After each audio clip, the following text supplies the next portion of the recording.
Please hold the line. We will answer your call as soon as possible. I'm Michael Schneider, founder and CEO of Service. In this episode, we have the co-founder and CEO of Stance, Jeff Kearl.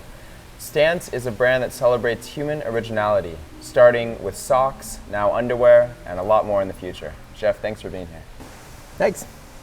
So you've raised over $100 million for what was basically a sock company, which is not something you hear every day. I'm curious what it was about the sock industry that, in your words, was suffering from benign neglect, and why you saw the opportunity and what you saw. It was just that. We believe that when you're starting a brand, the category makes a big difference. And so we looked at a lot of categories. We looked at the repeat purchase rates of different categories. For example, we really like luggage. 80% of the world's luggage is unbranded, but the repeat purchase rate sucks. So we didn't do luggage. We really like jewelry. Extraordinary gross margins. We think there's a huge space between Tiffany's at the high end and Claire's in the mall. The average American's buying their wedding ring from something called Zales Jewelers. It's some bad end cap at your local shopping mall with a terrible selection and pushy salespeople. But we looked at Blue Nile before us and didn't feel like that was a product that sold itself well on the internet. So there was a variety of criteria that we had sort of formulated, mostly by observing other companies, that led us to socks as our first category. There was no Levi's of socks. Do people care what brand they buy of socks? They probably didn't before us. Okay. And so you guys are the cool sock company, the brand that people remember, not just pick up on a rack in the store. I don't know if cool is the word I would use. Our brand, the abstract for our brand is originality. So the poster children for Stance would be Rihanna, who Vogue continually said, didn't dress well, yet they constantly put her on the cover of their magazines. Or Allen Iverson, who really paved his own road in the NBA and did the NBA on his terms versus anyone else. So we love people. It could be a kid whose whole life in our American school system is told that he is a failure, that he's not going to make it. The parent-teacher conferences are, your child is falling behind. And then lo and behold, by age 22, 23, 24, we discover they're a remarkable artist. And they have some of the best paintings in the world, and the paintings sell for hundreds of thousands or millions of dollars. And that story has happened a lot, where someone is persecuted for being original. And then it turns out that originality is the thing that we admire. So that's what our brand's about. It does also happen that we build fantastic socks. We are a maniacal product. We are a maniacal product company. We, eat, breathe, and sleep product. But that's not what we lead with. We don't think people are moved. People buy emotionally. They're not moved by the features of a sock. When someone puts a Lululemon logo on their body, maybe the outside observer would say, oh, they like yoga. But I actually think what that person's really communicating, even if it's subconscious, is healthy living, healthy eating, meditation, conscientiousness. There is a deeper lifestyle associated with that person that brand represents. And all great brands do that. Apple is not about, Steve Jobs said himself, it's not about megahertz. It's not about boxes. It's not about being better than Windows. That's all bullshit. It was about people with passion that were changing the world. And that's why their ads featured Gandhi and Lenin and these people that were inspirational, that made a huge dent. And that, when Apple was that, it was a different company than what it is today. So you're building a lifestyle brand, and it is about the way you view life and about, to some degree, challenging the status quo and not just accepting it. And socks is just a first product in many. Yeah, we hope. The way that I look at it is, look, you're up at bat, and if you get on base, you're probably going to have another at bat. And if you strike out, you may or may not get to play again. So we hope that our first category goes well, and then we can follow that up with other great categories. So you guys count Nas, Jay-Z, Will Smith as investors.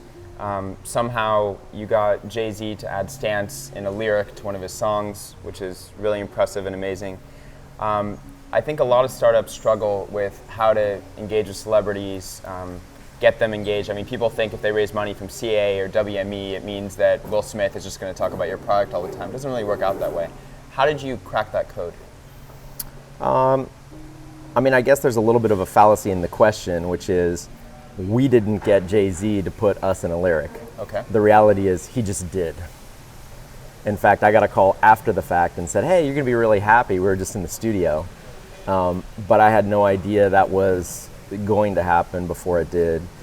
And so I would actually say that the vast majority of the celebrity relationships we have were natural in that, you know, we told our story and they fell in love with it. You know, in the case of Dwayne Wade, he had always wanted a sock company, and he had told his agent Hank, like, Hank, get me a sock company. I want to be a part of a sock company. Wow. He loves socks. He's a sock freak. And so when we pitched him on our idea to build a sock company, that he could be a part of it, that he could design socks, but of course he's an NBA player, so he doesn't have time to operate a sock company. It's like a perfect fit. So I think most of the celebrity engagements are flawed because there's an agreement that goes back and forth between WMA or CAA or whoever their agency is, and it's like, how many tweets and Instagram posts are you going to do, and how many appearances are you going to make? Yeah. And if that's what the agreement is over, money to do those things, I actually think even if the celebrity showed up and did it, the consumer, their nose for bullshit is so good now that they would detect that was just a bot endorsement, and the millennial customer doesn't care about a bot endorsement.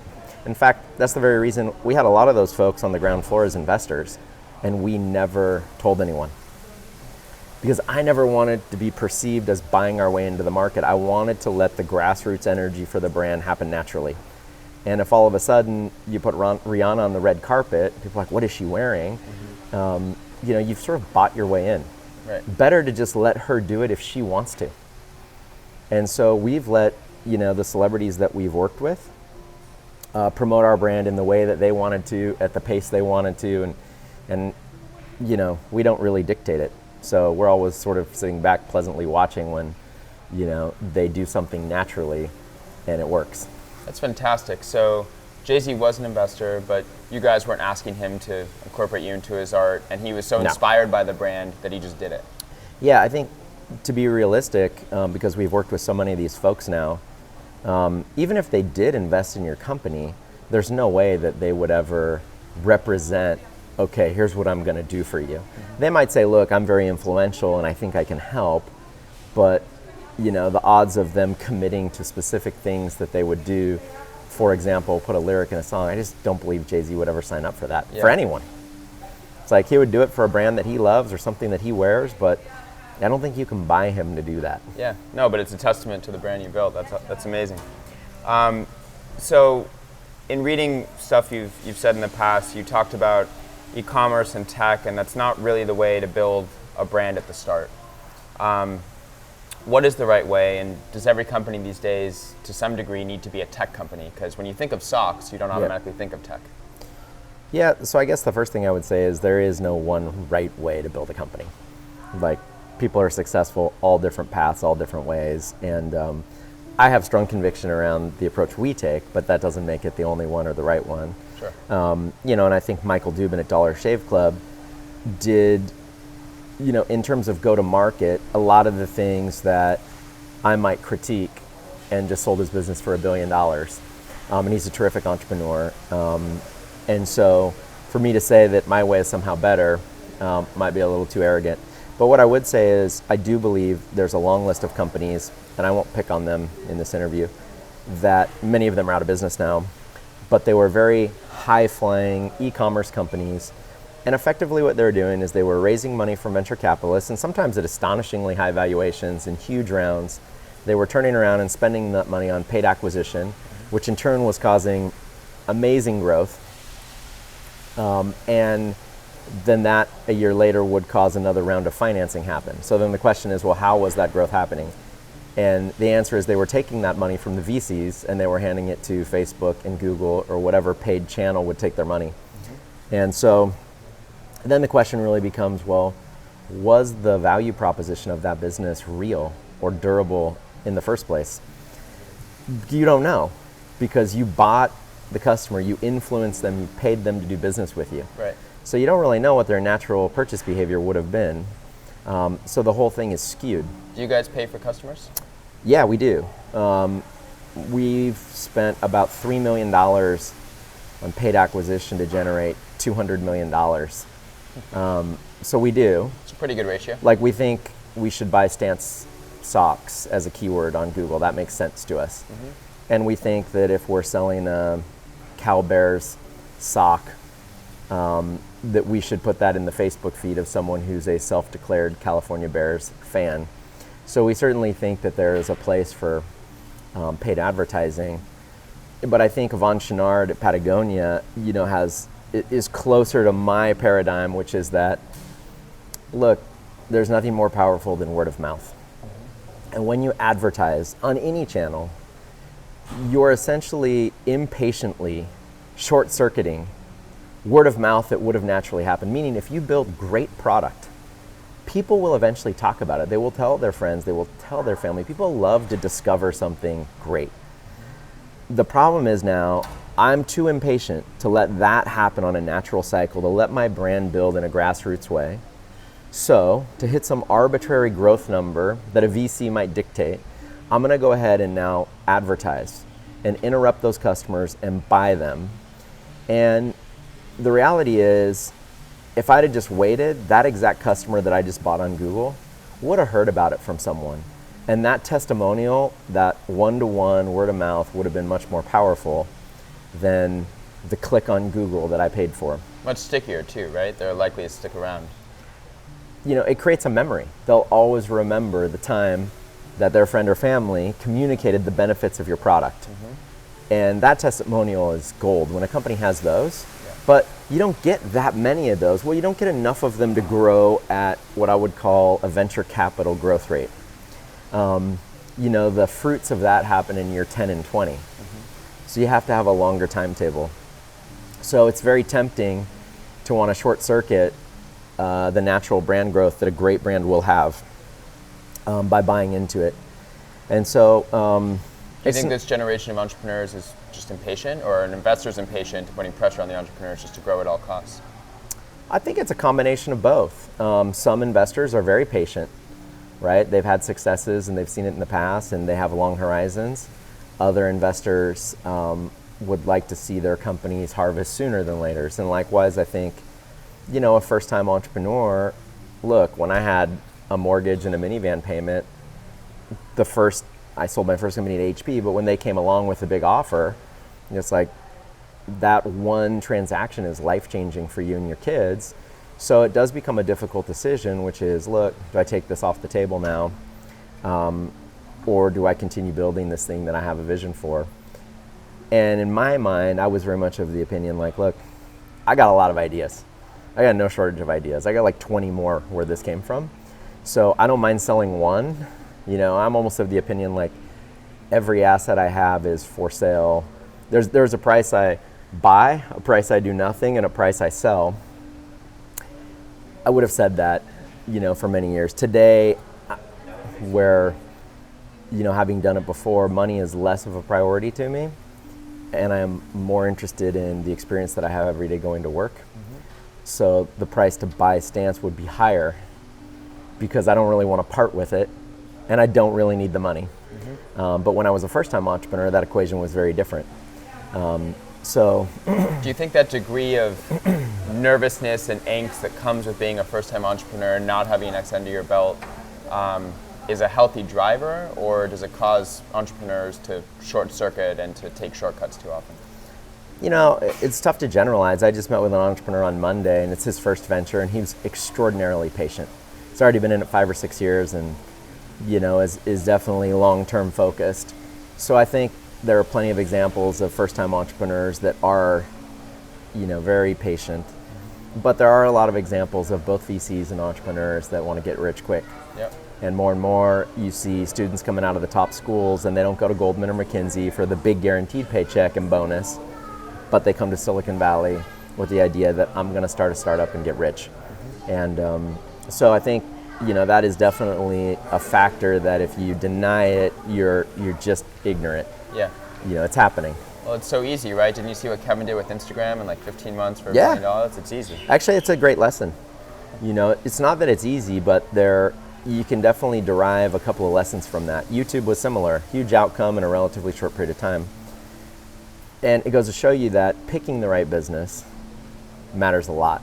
The nature of the business you pick might be the single greatest decision you make as an entrepreneur.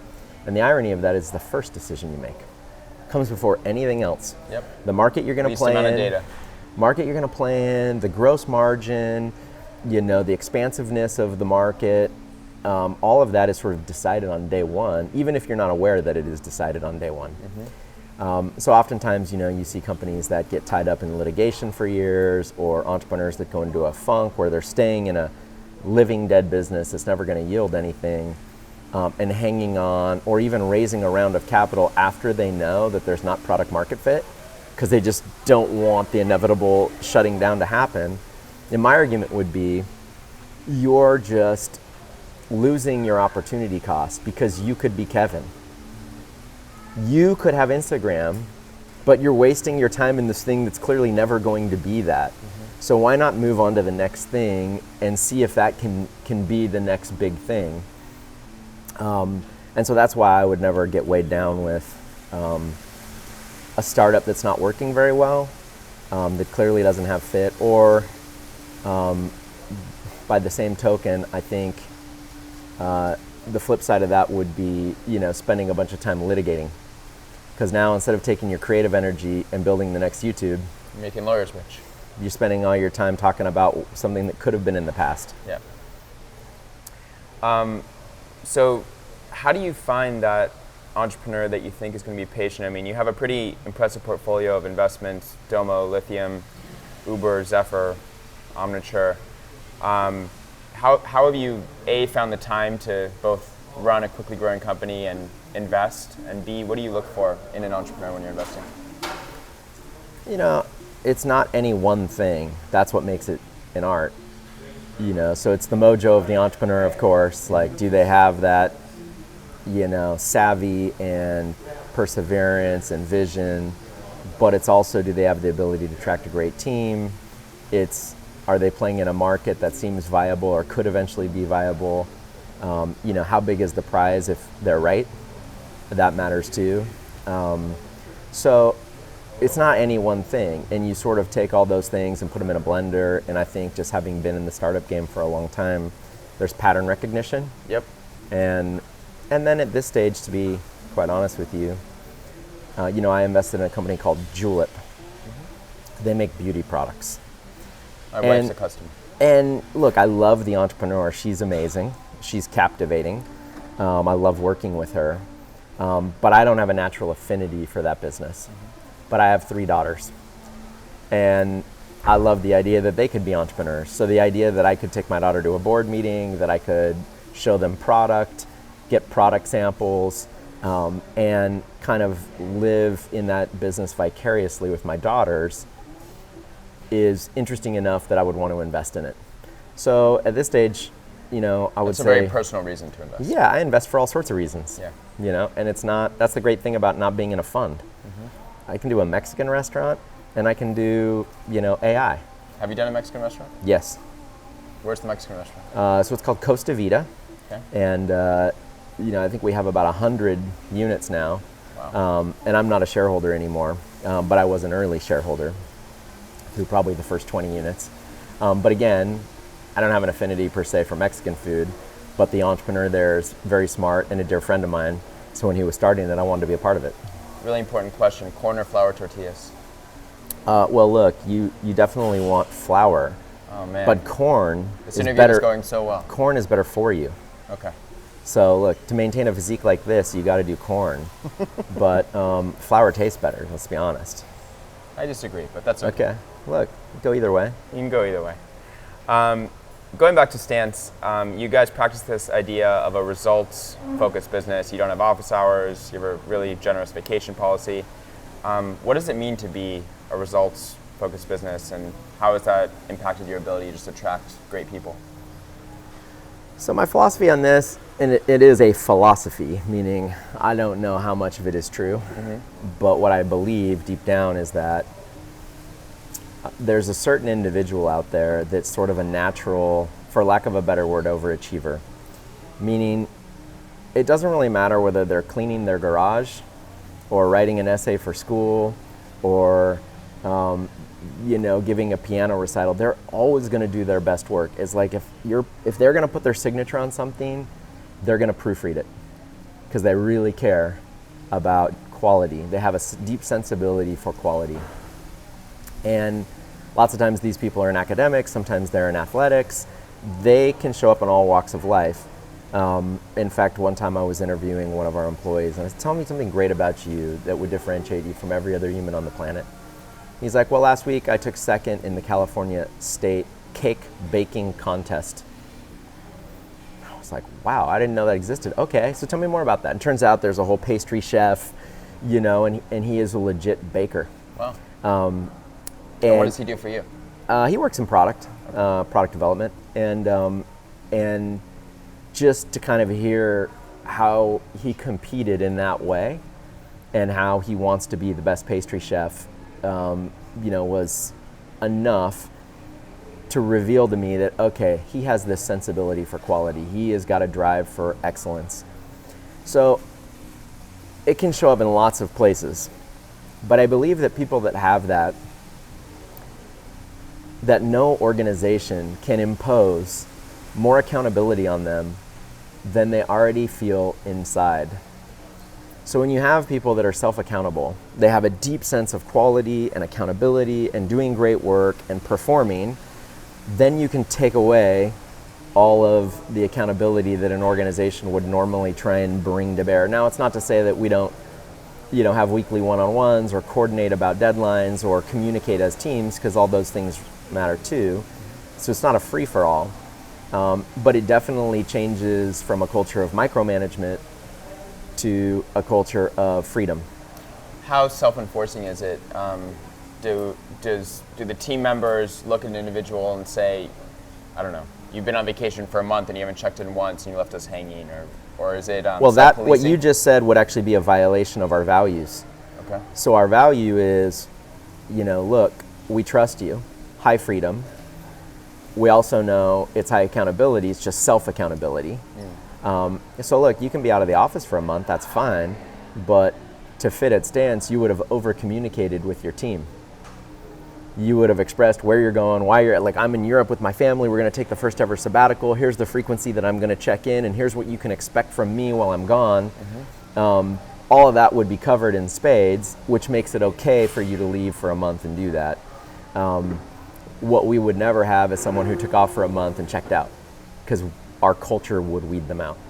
Okay. They wouldn't last. Yep. So, at the same time there's high freedom, there is also a value of communicate with your teammates. Tell me more about the culture. You've said that culture is the leading indicator of brand strength. Tell me more about the culture at Stance. Yeah, well, every business has a culture, whether they're aware of it or not, and it's just, a term that denotes what it feels like to work in the business. And it can be the way that people communicate, it can be the work processes.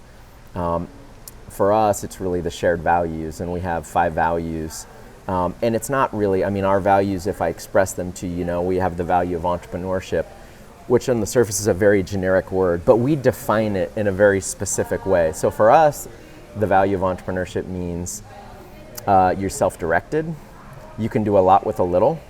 We don't like people that are like, oh, if I only had more budget, if I only had more headcount. No, we actually like people that can get results like an entrepreneur would without all those advantages. We like savvy, we like risk-taking. And so we have a very specific definition that when we say we value entrepreneurship in our people, this is what we mean. Yep. And then we reiterate that constantly. Every month in our town hall meetings, we feature a different value. We hire for the values, we promote for the values, and we fire for the values. So it's constantly reinforced in the company. We model the values. Is that from day one? No. Well, yes. It's a great question. So, like I said, every business has a culture, whether you're aware of it or not. Right. So those values are shared on day one with your co-founders and the ground floor team. Whether or not you've articulated them is another thing. So early on, those things are all existing and happening the values are there already. You have shared values. I mean, a gang of thief has shared values, right? Speed, not get caught, efficiency, good planning. Those could all be values that a gang of thieves would share. So in the same way, any team has them. The problem is when you get bigger and new people come on board, they're not aware of them and it's not obvious. So then the communication and the integration into the business becomes really important. I'll give you another good example. We have a value of gratitude. It's our 5th value. And we really only have one rule at Stance. We don't have a vacation policy as an example, but we do have a rule that you have to write one thank you note per week to someone that made a difference in your life.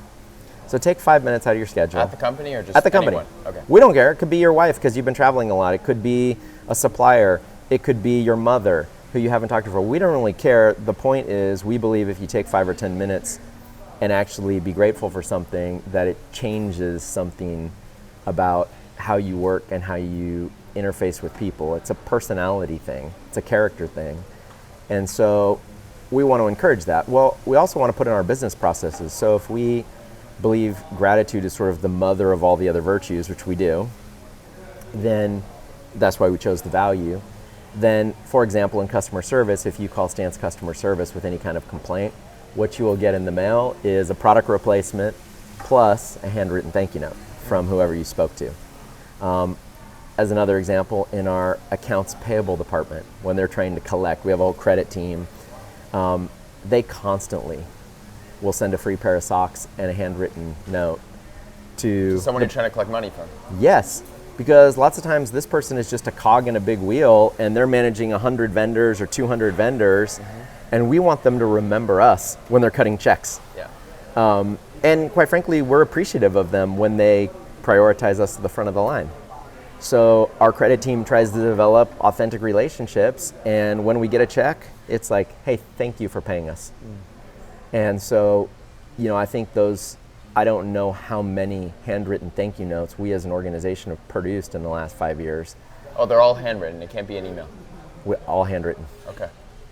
So, because I think it's the handwriting that actually causes you to step back and be reflective versus the typing and being connected to your screen and messages and emails interrupting you. It requires some thoughtfulness. Yep. And so I don't know what the cumulative effect is on the thousands of notes we've written. And I don't even really care about the benefit that we may have received from it. But what I do care is the mind state that it's put our employees in. And as an example, then, you can understand what it would feel like to work at Stance.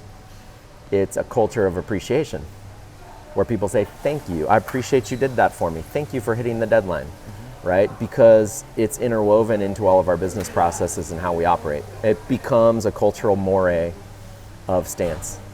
I love that. Tell me more about customer service. That's the business we're in. We have a bot that helps you resolve your customer service issue with any company. What do you think the future of customer service is? Do bots play a role? Does it need to be very human-powered to seem authentic? How do you view it? Yeah, I don't know. Look, on one level, I'm not sure that there'll ever be a replacement for a caring human being. On one level. I think everyone values talking to someone, right? And as you were expressing earlier, when you talk about on hold, how many times do you call someone and you get this phone tree and instead of even wanting to listen to press 1, press 2, you just start hitting 0. Agent. Yeah. Like, just give me a person. I got a problem and I don't want to go through your phone tree and it's not efficient and I just want to talk to someone. So I'm not sure what the near-term replacement for that is. I was always an admirer early on of Google AdWords. It was like, let me get this straight. Because they didn't have support? Yeah, well, there's no support. I go to you. I figure out what campaign I want to run. I figure out the day parting, all the confusion, what I'm going to pay per keyword, get all this stuff in the system, give you my credit card, and it's just pure self-serve. And then, when we did want help early on, this was in my very first company, in the, early 2000s. And, you try and call Google and no one pick up. And then finally, I think by the time we were spending like $100,000 a month with them, we got a call. It's like, hey, this is Google Small Business. It's like you didn't even register on their map until you were quite sizable in terms of an advertiser. And it was remarkably good self-service. I think they were very thoughtful around how do we architect a system that would never require a human. It just wouldn't break. And we do the same thing internally, right? So every time someone calls us about anything, we record the reason for the call. And of course, over time, you're like, oh, we got 10 calls for this reason. Well, we don't want those 10 calls. So let's go find the root cause of why these 10 people are calling and fix that so they never call us again. Do you guys support live chat for customer service? Yeah, we actually work with a company called Needle. And it's not so much live chat as it's a live agent, but I would call it more of an advocate model where what they're trying to do is help someone who's confused on what to buy. Look, I see you got 4,300 SKUs. I'm looking for a thin dress sock for a wedding. How do I find that? Oh, let me do a query for you. Let me show you the 100 SKUs that match that. So like a shopping concierge kind of Yes, much more of a shopping concierge than a, hey, my product never arrived. Where is it? Send me a tracking number. We've tried to automate those kinds of things. Cool. So you guys recently expanded into the underwear market. Do you regard that as a space that's also suffering from benign neglect? And what other spaces are suffering from benign neglect? I think underwear is not neglected.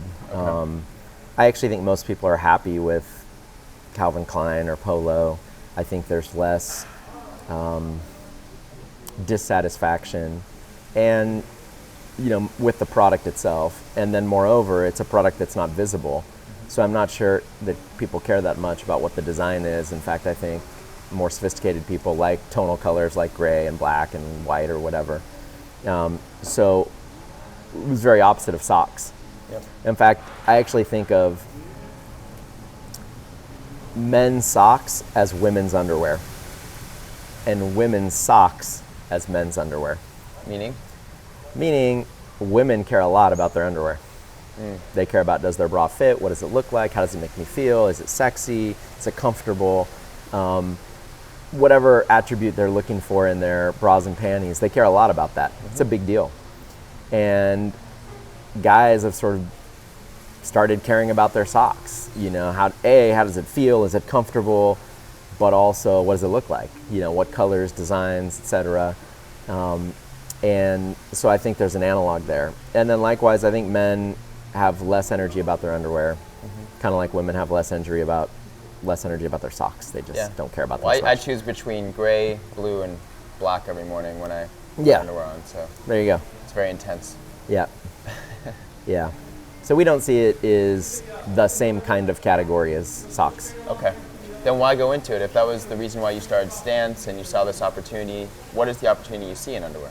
Yeah, well, we started Stance to be a brand, and socks were just simply the first category we went after. So underwear is naturally adjacent. It's a daily essential.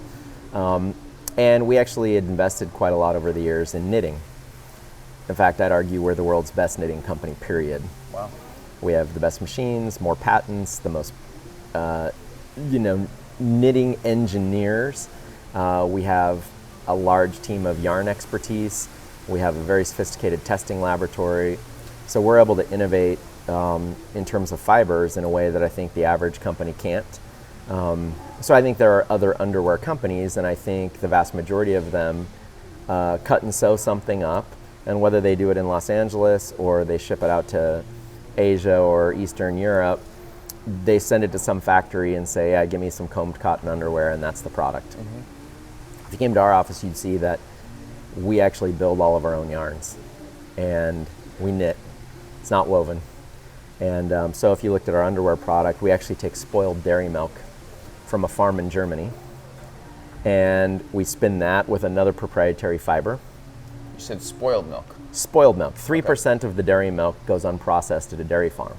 So fibers with the softest hand that feel great on the skin tend to have a high protein content. As an example, cashmere is a very high protein fiber, right?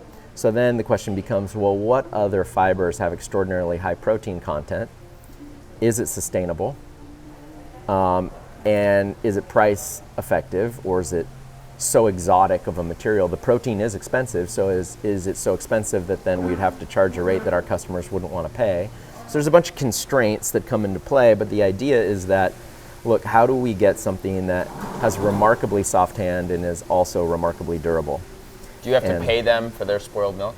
Yeah, we take the spoiled milk, we take the casein out, which is the protein, and then we convert that into a yarn. And that in and of itself doesn't have enough of a, let me put it in an analogy, it would be like it needs a skeleton. It's too soft of a substance. We actually call it butter blend when we're done with it because it feels like butter. It's extraordinarily soft to the touch, but it's not very durable. So then we mix that with some other more traditional fibers to give it sort of a skeleton and give it that durability and anti-pilling so it can take the washes. And but what we end up with is a garment that's extraordinarily soft, drapes and hangs in a way that a man wants. It's not soft like silk or satin, like lingerie soft. It's still very masculine, but it has this incredible comfort to it. And Does so, any underwear company in the world do anything like what you just said? well, there are lots of companies that are very innovative around fibers. You know, Lululemon certainly has been, and more so Kit and Ace, which is Chip's follow-up business. You know, they have a fiber called Performance Cashmere, which is durable cashmere. So it has the hand of cashmere, but you can actually wash it, so it doesn't have any of the downsides. You know, typical cashmere requires such special handling that it doesn't work for daily wear. And they've sort of solved that problem through a really great custom-made fiber. So there are a lot of innovative companies, I think, doing things on this front, but there are many more companies that just call some factory in Southeast Asia and place an order. Or they copy Patagonia, or they copy some other brand, and it's virtually the same product, and they put a marketing spin on it, and they're pretty good on social media, and they call that a company. What's next after underwear? Look, I think what you're going to see with Stance is we're going to continue to evolve into a daily essentials company. So we've got a great women's intimates line that we've designed. So you'll see men's and women's socks, men's and women's underwear. You'll also see you know, some t-shirts and undershirts and more of the daily essential stuff. And I think that will become sort of the core offering of Stance. We've done a lot of really cool special projects, whether it's an amazing knitted baseball cap or a knitted backpack. And we've even done things that are traditional cut and sew that aren't knitted. We just have an expertise around knit and fiber. And you know, the way that we'd like to take those things to market is more of a, look, we're only going to make 1,000 of them. And they're only available to our most loyal customers that spend the most money from us on our website. And the average consumer will never even see them. And it's a short run, and they're gone in a day or two. And you know, it's sort of this underground, innovative product society, and it takes us out of a 4-season model where we're estimating demand. We never know if we're going to get it right. We have all this inventory sitting in a warehouse somewhere. And I'm just not a fan of the traditional model. So, you know, we're not trying to be a full 4-season clothing offering in the likes of Bonobos, for example. But we think we will play in a number of specific products. Do you guys ever go beyond fashion? Do you start a record label? Do you become a media company? Does the brand mean more than just fashion eventually? Yeah, you know, like I said in the beginning, our brand is about human originality and celebrating stories of human originality. And so when someone wears Stance, we believe that that's what they like about us. They may have been attracted because they like the design we put on a particular garment, a sock or something else. But ultimately, I think kids resonate with what we're building because of what we stand for. You know, and the profiles of people, the stories we've been able to tell, that where society homogenized them, but they stayed true to themselves. And then eventually society celebrated them because of that. And that's a story that is big, expansive. We can tell it in every walk of life and every culture. And so I think it's, as a brand, it's more about that and less about the particular product category we play in. Yep. We know we can make great apparel. we have true expertise around apparel construction and fiber construction. We've invested in that. When we raised $100 million, we actually spent it on R&D. We were already profitable. Interesting. So instead of raising the money to go buy more customers on Google, we raised the money to invest in our product and our brand. So maybe a differentiated approach. Yep, definitely a long-term one. Last question is about your Twitter handle, which is term sheet. How'd you get that? Well, look, I've been doing these angel investments for 15 years or something like that now, and I don't really remember when it first happened, but I think I was, logging in somewhere and it asked me for a username, and I think there was a term sheet sitting on my desk, and so I was like, I'd make a good username. And so pretty soon that was my email address, and pretty soon that was my username on eBay, and pretty soon that was my username on every forum, and it just became, my username. How many VCs have offered to buy it from you? None. Oh. None, but I did think it was really funny that Dan Premack renamed his thing Term Sheet a few years ago. I was like, guy, that's me. You're like 12 years too late. But hey, look, he recognizes it's a good name too. Cool. Jeff, thanks so much for being on today. Hey, you're welcome. Did you like what you just saw? You want to see more? Go ahead and subscribe. We have new episodes every Tuesday. And if there's someone you want to see on the show, just add them as a comment down below. We'll take a look and we'll have them on if we can. Thanks again.